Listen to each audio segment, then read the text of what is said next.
Saudara warga Jalan Angke Barat, Kelurahan Angke, Kecamatan Tambora, Jakarta Barat dikejutkan dengan penemuan 2 jenazah dalam toren atau tempat penampungan air di sebuah rumah. Keduanya diketahui merupakan ibu dan anak. Kedua korban sempat dilaporkan hilang oleh salah satu anak korban. Namun siapa sangka saat ditemukan, sang ibu dan juga anak tertuanya itu sudah tak bernyawa. Kedua korban ditemukan dalam toren yang menyerupai bak penampungan air di bagian belakang rumah mereka pada 6 Maret 2025. Polisi kemudian menyebut pada kedua korban ditemukan adanya sejumlah luka. 8 orang saksi telah diperiksa dalam kasus ini. Dari keterangan para saksi, polisi mendalami identitas dan latar belakang terduga pelaku untuk mencari. Dari hasil visum sementara ditemukan terkena kekerasan di bagian tubuh korban, di bagian kepala dan tangan, dan lebih lanjutnya nanti akan kami sampaikan lagi. Itu dua-duanya Pak Wahyat? Itu dua-duanya, 3 orang. Kemudian hari Jumat kami lakukan pemeriksaan lagi sebanyak 4 orang dan total orang yang sudah kami lakukan pemeriksaan sampai hari Senin ini ada 8 orang saksi. Ditemukannya jasad kedua korban bermula saat anak laki-laki yang berada di lokasi terpisah berusaha menghubungi para korban kehilangan sial. Bilang pada tetangganya akan pulang ke Jakarta, ditemukan tewas. Menurut informasi sang kejadian ke mulai kehilangan kontak dengan ibu dan kakak perempuan dari RT. Polisi pula hubungi korban. R pun akhirnya melapor kepada polisi usuran dalam kondisi penyimpanan air yang berada menyengat dah tercium dari beberapa waktu sebelumnya, namun warga tak menaruh curiga. Dan setelah memeriksa sejumlah saksi dan melakukan penelusuran, terduga pelaku pembunuhan ibu dan anak di Tambora, Jakarta Barat pun dibekuk tim Satreskrim Polres Metro Jakarta Barat. Terduga pelaku langsung dibawa ke sel tahanan sebelum waduknya. Pak, itu Polres Jakarta Barat juga berupaya untuk melakukan pencobaan untuk kepentingan SL yang dikenal baik oleh tetangga sekitar. Dengan lainnya yang dalam berdaya bertanya saya tentang motif pembunuhan. Ini adalah breaking news konferensi pers dari polisi mengenai kasus pembunuhan ini.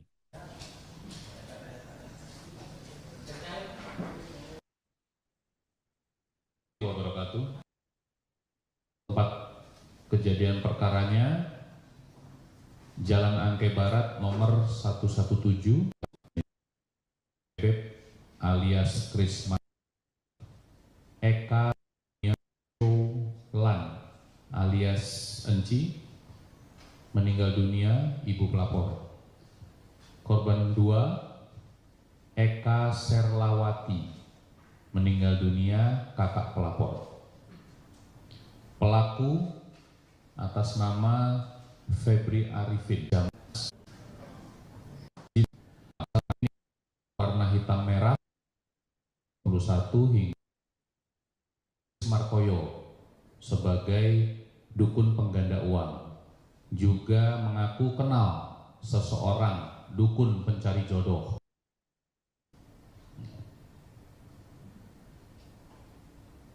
Tersangka menggunakan nomor handphone lain, menggunakan nomor telepon yang lain, mengaku sebagai Kris Martoyo atau dukun pengganda uang. Pada saat tanggal 1 keluar rumah. Oke, teman-teman, itu teman-teman tinggal nonton aja beritanya ya, ada di Metro TV atau dimanapun gitu. Kenapa gue bikin video ini? Karena salah satu korban, anaknya si Eka itu adalah teman gue, gitu. Teman gua, teman bermain voli ya, karena gue belakangan suka main voli ya. Dia salah satu teman kita di tempat kita main voli. Bahkan kalau nggak salah mungkin 2 atau 3 minggu lalu masih main dia ya, masih main bareng kita. Orangnya santai ya, seru, suka senyum gitu, nggak jago sih main voli gitu, ramah, baik, ngobrol juga santai gitu. eh Sangat tragis sekali ya kalau harus meninggal eh, dengan begini. kita semua kaget, gue juga kaget gitu. Gue juga nonton, awalnya gue tahu ada berita seperti ini, tapi nggak tahu siapa yang meninggal, dan tiba-tiba diinfokan itu itu si dia gitu, si teman kita gitu ya. Ya, anyway, eh, whatever the fuck is happening gitu, gue nggak terlalu peduli dengan apa yang terjadi ya, karena kita juga nggak tahu cerita yang benar yang bagaimana, apa yang terjadi sebenarnya kan kita nggak tahu ya. Tapi mari kita ambil pelajaran teman-teman. Mari kita ambil pelajaran berharga apa yang kita bisa dapatkan dari eh, kejadian ini gitu ya. Yang pertama, kita mesti paham bahwa pelaku kejahatan itu cukup sering terjadi ya dari orang terdekat kita, orang tetangga kita, bahkan keluarga, bahkan saudara atau teman-teman baik gitu ya. Ingat kasusnya si Mirna yang siapa tuh? Mirna Sianida kan. Jadi benar atau nggak benar kita nggak tahu ya, tetapi selalu kita harus hati-hati, selalu kita harus waspada ya. Kemudian pelajaran berikutnya yang mesti kita pelajari adalah terlepas dari benar atau nggak benar cerita ini ya, tetapi teman-teman jangan pernah pinjamkan uang kepada siapapun. Siapapun. Gue ulangi lagi teman-teman, siapapun teman-temannya. Masa gara-gara niat baik dia harus mati? Jadi jangan pernah pinjamkan uang kepada siapapun teman-teman ya. Karena lu akan kehilangan teman itu, lu akan kehilangan duitnya, bahkan lu bisa kehilangan nyawa. Gitu ya. Pelajaran berikutnya, kalau lu mau bantuin orang, lu orang baik nih, lu mau bantuin orang, ya udah, lu jangan pinjamin duit, lu kasih duit, ya, lu kasih duit atau lu kasih pekerjaan, atau lu bantu dia mencari pekerjaan, gitu. Tapi jangan pinjamkan duit, karena begitu pinjaman duit, di saat itu lu sudah kehilangan teman lu itu, gitu loh. Dan adalah sifat wajar dari manusia ketika dia punya piutang, ketika dia minjamkan duit kepada orang, sifat wajar dalam hati dia pengen nagih. Ketika lu kasih piutang ke orang, itu uang udah hilang. Itu uang sudah tidak ada, tetapi dalam hati lu masih berasa itu barang milik lu. Gitu loh. Dalam hati lu masih merasa duit itu haknya lu. Padahal itu duit sudah tidak ada. Di hari lu kasih duit itu pinjam ke orang, itu duit sudah hangus, sudah selesai, sudah goodbye. Jadi kalau emang lu berniat baik, mau jadi pahlawan, mau bantuin orang, oke, it's okay. Kasih duit ke orang dan let it go, lupakan duitnya.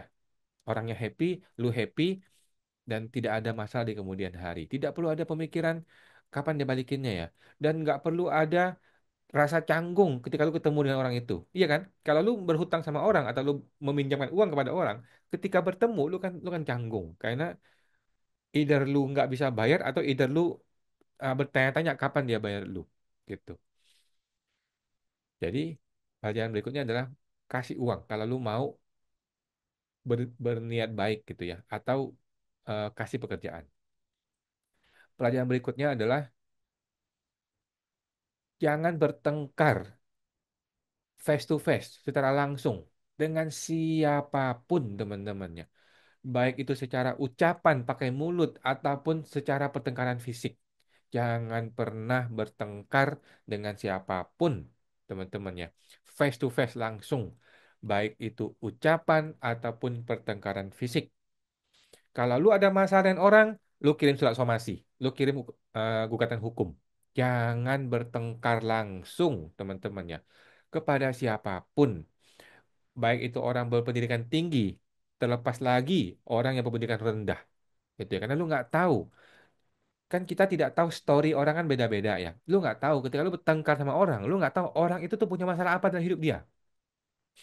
Lu nggak tahu orang itu tadi pagi lagi ada masalah apa, lu nggak tahu kan. Tapi kalau lu ribut sama dia, bisa aja masalah dia yang lain itu terbawa ke lu, malah menjadi masalah lu gitu, malah menjadi keributan yang lebih panjang. Bahkan bisa kehilangan nyawa gitu ya. Jadi pelajaran paling penting dari kita adalah jangan pernah ribut dengan siapapun, baik itu berucap ataupun bertengkar fisik ya. Kalau emang lu mau ribut, ribut di pengadilan. Kayak gugat dia secara hukum kalau lu mau gitu ya. Kalau enggak, let it go. teman-teman ya. Di dunia ini banyak orang brengsek dan it's okay. Di dunia ini banyak orang bangsat dan it's okay. Biarkan mereka hidup dengan kehidupan mereka sendiri. Lu menghindar, lu pergi, lu hidup dengan kehidupan lu sendiri. Jangan berkumpul dengan orang-orang yang lu tahu nggak beres. Dan terlebih lagi jangan bertengkar, baik itu ucapan maupun fisik ya. Karena nyawa taruhannya bos, nyawa bos taruhannya. Pelajaran berikutnya adalah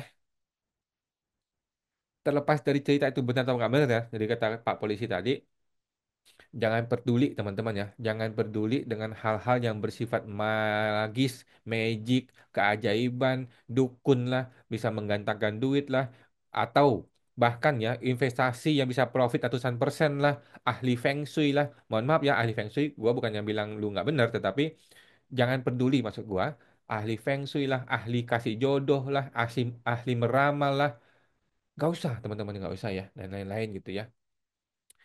Kalau sekedar mendengar orang cerita, is okay, nggak apa-apa. Tetapi kalau lu harus keluar duit untuk orang tersebut, baik itu bentuknya investasi, bentuknya itu dikasih jampi-jampi, dikasih jodoh, digandakan duit, bisa enteng jodoh, enteng hidup, bisa apapun lah ceritanya. Kalau duit harus keluar, maka lu harus cabut. Lu harus tinggalkan orang itu, lu harus cepat-cepat kabur. Oke? Kalau cuma sekedar mendengar cerita, nggak apa-apa. Tetapi kalau duit harus keluar, itu penipuan. Itu bukan penipuan ya, Nak. Lu nggak usah peduli, teman-teman ya. Nggak usah peduli, kabur. Ya. Bahkan termasuk dalam kasus ini, kalau ada teman lu yang cerita, dia beli kripto, dia untung gede ratusan persen. Dia beli saham, dia untung ratusan persen. Teman-teman ya. Gue bukan suruh lu untuk tidak percaya. Gue bukan mengklaim bahwa mereka itu penipu atau pembohong, enggak ya. Tetapi maksud gue, jangan peduli. Jangan dipikirin, jangan masuk ke dalam hati. Karena ketika lu masuk ke dalam hati, lu mulai berpikir, iya ya, gue kerja 5 tahun cuma dapat segini, tapi dia bisa main kripto sekian ratus persen dalam waktu sekian bulan. Gue mau ah. Nah, duit keluar tuh. Begitu duit keluar, duit itu nggak balik, teman-teman. Oke ya. Jadi jangan percaya, teman-teman ya. Let it go, let it go. Semua hal-hal yang sifatnya mm, bisa menggandakan duit, enteng jodoh dan sebagainya, let it go, teman-teman ya. Jangan peduli. Tapi jangan juga ditentang, jangan juga dilawan, jangan juga diributin. Let it go. Let go away, teman-teman ya. Just just walk away gitu loh. Nggak usah ributin. Biarin aja orang bodoh tetap bodoh. Biarin aja orang pintar tetap pintar. Biarin aja orang kaya tetap kaya. Biarin aja. Lu tetap di hidup lu. Gitu teman-teman. Begitu prinsip hidup gua sekarang ini ya. Orang yang ngomong dia bisa ngelihat hantu, ngelihat setan, bisa bisa gandain duit, bisa enteng jodoh. Lu nggak usah membuat. Banyak orang kan mulai mulai berpikir dalam otaknya untuk melawan, untuk memberikan argumen, oh lu nggak benar dan sebagainya. Nggak usah teman-teman ya. Walaupun lu tahu orang itu nggak benar, lu nggak usah pusing, ya, nggak usah peduli. Mungkin dia benar, mungkin dia nggak benar, mungkin dia salah, mungkin dia betul. Let it go. Biar itu jadi urusan dia, urusan urusan dia, urusan dia. Nggak usah pusing, ya. Tidak perlu berusaha untuk meluruskan hidup orang lain menjadi hidup yang benar. Nggak usah. Let it go, biarkan aja orang hidup dengan kehidupannya masing-masing. Setiap orang ada masanya, setiap masa ada orangnya. Itu teman-teman ya. Biarkan orang lain tetap jadi seperti dia, dia maunya gimana, terserah dia. Gitu. Nggak usah berusaha untuk mengubah hidup orang lain. Nggak usah berusaha untuk meluruskan hidup orang lain. Nggak usah. Belum tentu hidup dia eh, lebih buruk dari lu. Belum tentu. Belum tentu pikiran yang lu ini pikir benar, belum tentu benar gitu loh ya. Jadi it's okay untuk membiarkan orang lain hidup sesuai yang dia mau kehidupan dia. Dan it's okay juga lu menjalani kehidupan lu yang orang lain nggak pahami. It's okay teman-teman. Nggak usah pusing gitu teman-teman ya. Kemudian pelajaran berikutnya adalah boleh kok jadi orang dermawan ya. Boleh jadi orang dermawan. Kan cerita tadi si ibunya itu suka membantu orang termasuk memberikan duit dan sebagainya gitu ya. Menurut gua is okay menjadi orang dermawan tetapi hanya kepada dua tempat. Yang pertama adalah kepada orang tua kandung lu. Yang kedua adalah kepada tempat ibadah. Boleh. Lu mau kasih duit ke orang tua boleh, lu mau layani orang tua boleh, lu mau kasih dia kehidupan yang terbaik is okay karena orang tua lu adalah orang yang melahirkan lu. Kalau nggak ada dia, lu nggak ada gitu. Yang kedua, tempat ibadah, oke lah tempat ibadah, ya silakan. Mau nyumbang kepada eh, tempat ibadah gitu, pemuka agama is okay. Selebihnya teman-teman ya, give it a fuck teman-temannya. Jangan berurusan duit dengan orang lain, hutang piutang. Jangan mau jadi orang dermawan kalau bukan dua hal ini ya, orang tua atau tempat ibadah. Pikirin aja orang tua lu udah baik belum sih? Udah kalau orang tua lu belum belum punya kehidupan yang luar biasa hebat, ya udah lu fokus sama orang tua lu aja atau kepada anak lu gitu ya. Atau tempat ibadah gitu. Tapi kalau tetangga lah, teman lah, aduh nggak usah teman-teman ya, nggak usah. Nyawa bos taruhannya bos. Kemudian pelajaran berharga lagi teman-teman ya. Si Eka ini teman kita main, bahkan gua pernah langsung ya face to face sama si Eka itu betul-betul latihan volley itu gua ajarin cara main volley gitu. Kakinya begini, tangannya begini, orangnya lucu-lucu begitu. Bego-bego gitu nggak ngerti main volley tapi belajar gitu ya. Oh iya bagus begini. Eh, Ajarin jadi ngobrol ngobrol sama dia juga. Kalau nggak salah dia orang pajak ya, orang pajak atau orang internal audit gitu deh. Pokoknya dia di dunia yang mirip-mirip dengan gue gitu ya. Nah, di tengah kesibukan dia bekerja, dia juga berolahraga, ya kan? Nah, jadi pelajaran hidup yang berikutnya adalah menurut gua kita ini sebagai manusia jangan cuma kerja, bos. Jangan cuma kerja dari pagi, siang, sore, terus malam tidur gitu. Jangan. Jadilah orang yang menikmati hidup, guys ya. Karena lu nggak tahu kapan kematian itu datang. Jangan bekerja terus seterusnya sampai lu mati. Jangan teman-temannya. Bekerja oke, tetapi ada porsi untuk bermain, ada porsi untuk menikmati hidup, ada porsi untuk olahraga, ada porsi untuk jalan-jalan. Begitu. Gua sudah menerapkan prinsip ini beberapa bulan terakhir ya. Sejak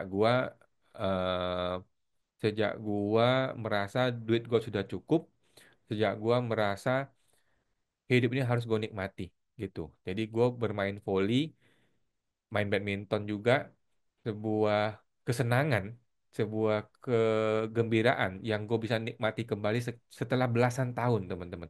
Belasan tahun gue tidak olahraga yang betul-betul asik gitu ya, gara-gara gue cari duit, bekerja setengah mati dan banyak proses kehidupan gitu ya. Nah, buat teman-teman juga begitu.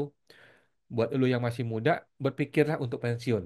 Ya, buat lu yang sudah dewasa, mungkin umur 30-an kayak gua, udah nggak usah terlalu sibuk lagi teman-teman ya.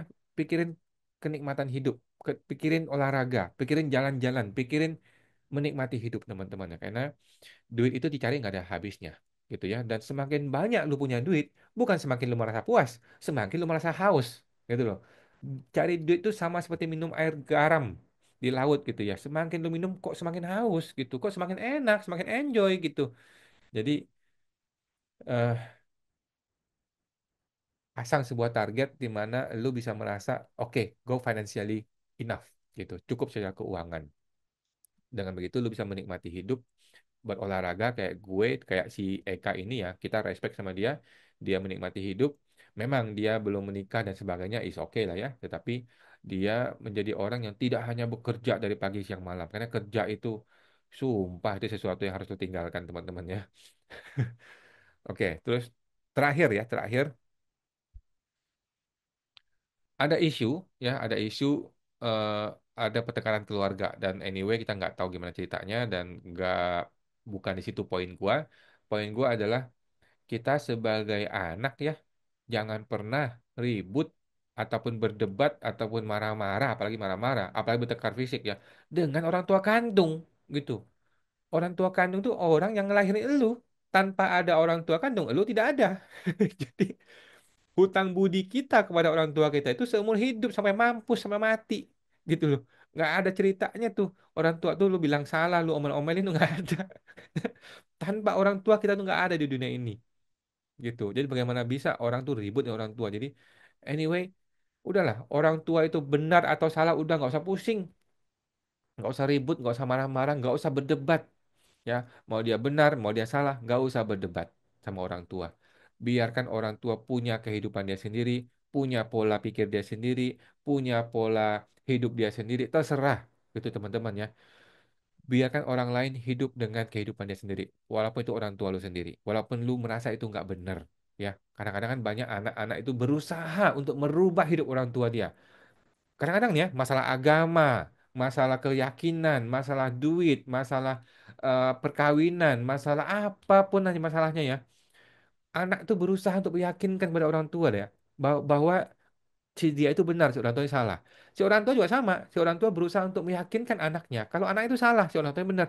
Ya ampun, udahlah nggak usah teman-teman ya, nggak usah. Let it go and and stay away gitu teman-teman ya. Walk away. Kalau lu dalam suatu kondisi situasi yang rumit di mana lu harus ribut sama orang, udah stay away. Tinggalkan teman-teman ya. Tinggalkan keributan. Itu teman-temannya. Ya, wa taruhannya, bos. Oke, teman-teman ya, itu aja. Eh gua harus bikin video ini karena respect gua sama si teman kita ya dan orangnya baik. Goodbye ya, goodbye dan rest in peace. Oke, teman-teman sampai jumpa semua teman-teman.